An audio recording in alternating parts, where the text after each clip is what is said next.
ile pale ni mashine kwa ajili ya kukoboa mpunga na kugrade. Lakini tunafanya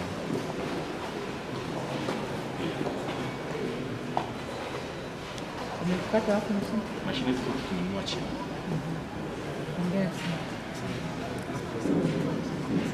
Ya kiwanda cha Interlink Logistics kwa Mheshimiwa Naibu Waziri wa Viwanda, Biashara na Uwekezaji ilipoanzishwa ikijikita kwenye shughuli za logistics.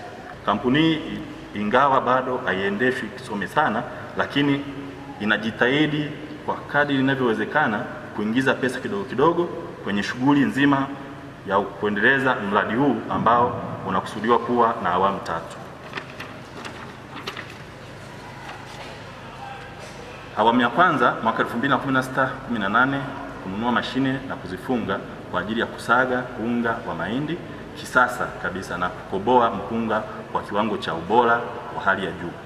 Hii itawasaidia wakulima kuweza kukoboa mpunga wao katika ubora mkubwa na hivyo kuweza kushindana kwenye soko, na vile vile kampuni yetu itaanzisha brandi yake ya mchele utakaouzwa ndani ya nchi na nje ya nchi, na pia kusaga unga utakaouzwa sehemu mbalimbali hapa nchini na nje ya nchi. Wakulima wamekuwa wakiuza mazao yao yakiwa ghafi.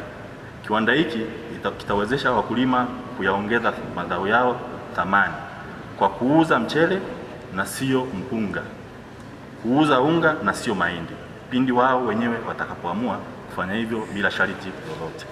Awamu ya pili 2018-19 kuongeza ardhi ya kuanzisha ufugaji wa kisasa wa nguruwe na kuku wa kienyeji. Ukizingatia chakula kitakuwa jirani, yaani tutatumia mabaki yatakayotokana na shughuli za hiki kiwanda. Awamu ya tatu 2019-20, 2019-2020 kununua ardhi yapata ekari 200 ili kuanzisha shughuli za kilimo cha kisasa kwa kutumia mbolea itakayopatikana kutokana na katika shughuli hii ya ufugaji. Kwetu sisi hakuna kitakachotupwa. Kilimo hiki kitatumia zaidi mbolea ya samadi kama mbadala wa mbolea ya kemikali ambazo si rafiki sana wa ardhi yetu na pia inapatikana kwa bei ya juu kidogo. Mafanikio: kampuni imefanikiwa kujenga jengo ambalo linakusudiwa kufungwa mashine ya kukoboa mpunga na kuhifadhi mpunga wenyewe kabla na kukobolewa na mchele baada ya kukobolewa. Kampuni imenunua mashine zote mbili kutoka nchini China. Kampuni bado inaendelea na shughuli za usafirishaji. Hadi kufikia leo, kampuni hii pamoja na udogo wake imeweza kuwapatia ajira vijana 14. Pia tutaendelea kuzalisha ajira kwa vijana kulingana na ukuaji na uzalishaji wetu wa hiyo ajira itawalenga zaidi vijana wa hapa Tunduma na maeneo ya karibu na mji wa Tunduma.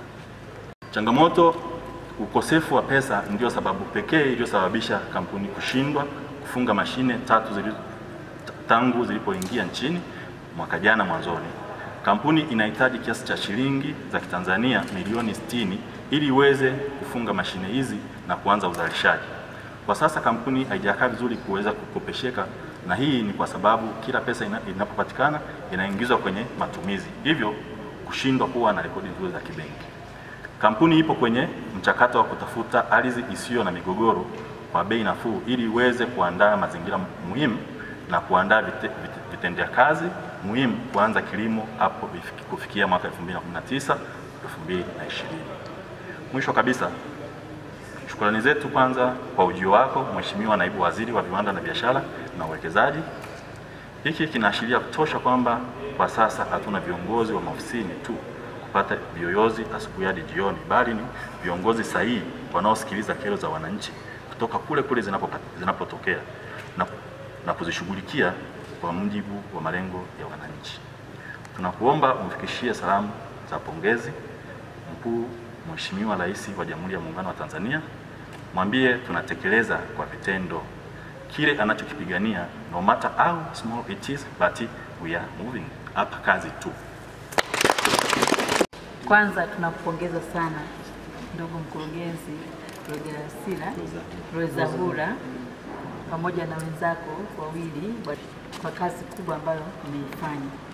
Sisi kwetu tunapata faraja kubwa sana, na kama ambavyo toka asubuhi nikizungumzia, nasema kwamba watakaojenga uchumi wa viwanda ni Watanzania wenyewe.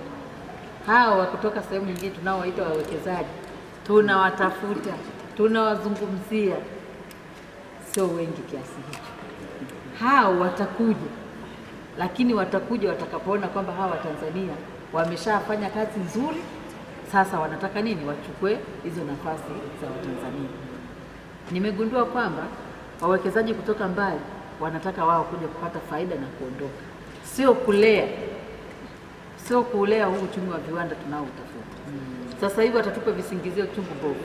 Watanzania labor forces ikoje, au unajua mazingira ya uwekezaji sio mazuri nini, ili mradi tu wapate sababu. Lakini kimsingi sasa hivi wao kuwekeza huku sio choice yao, kwa sababu wanataka wafike mahali wachukue faida na kuondoka.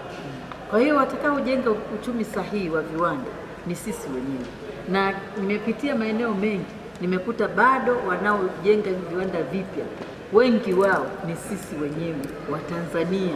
Kwa hiyo ndoto ya kumfikiria huyu mwekezaji wa kutoka mbali, mimi nadhani tuipunguze sana, tujiimarishe sisi wenyewe, tushirikiane sisi wenyewe, tusaidiane sisi wenyewe kuona kama tunafanikiwa. Kwa hiyo mimi nakupongeza kwa sababu kwanza mara nyingi ni vigumu.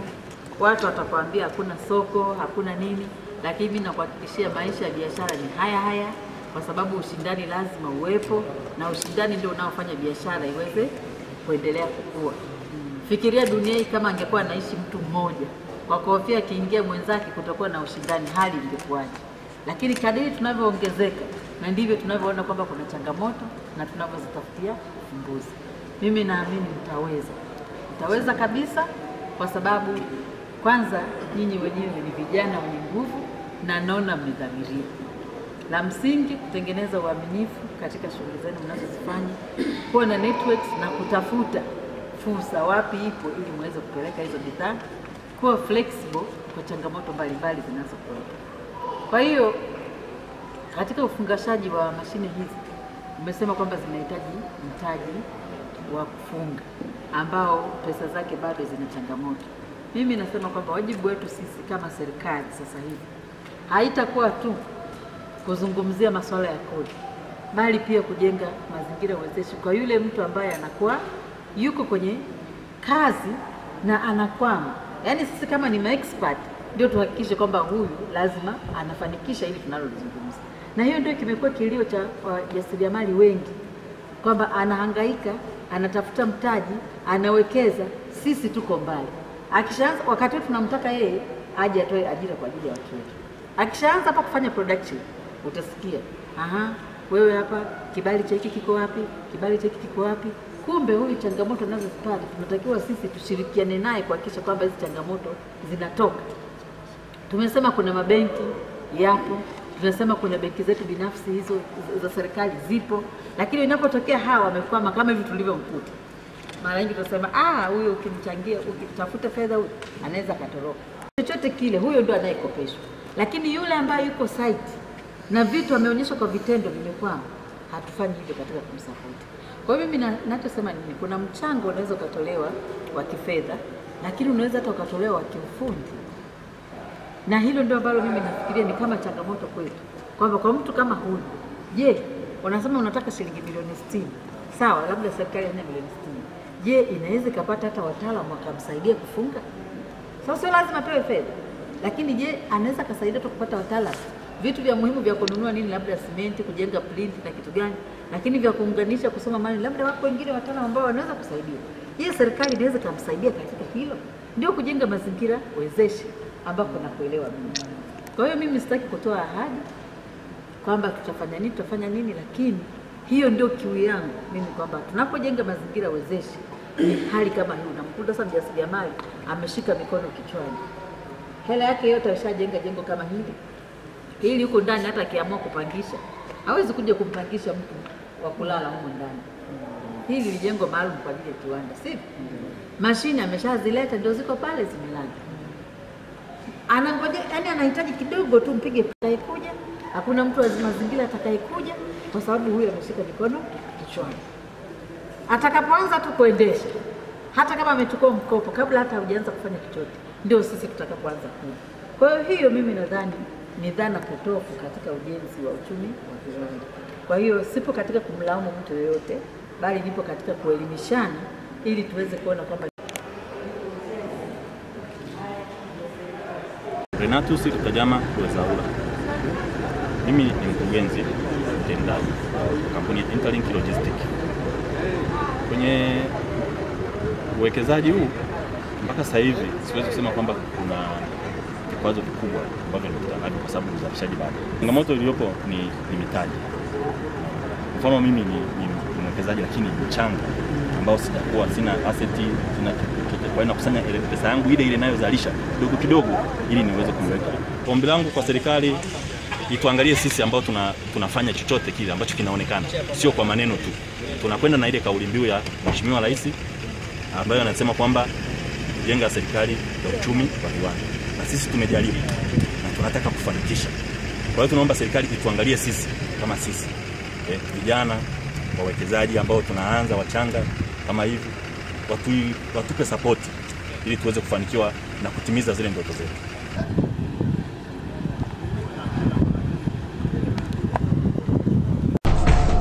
Mtazamaji wa J Online TV, ili uwe kwanza kupata habari kutoka JTV, subscribe kisha like, halafu bonyeza kengele hapo chini ili uwe wa kwanza kupata taarifa pindi habari mpya inapokuwa imewadia.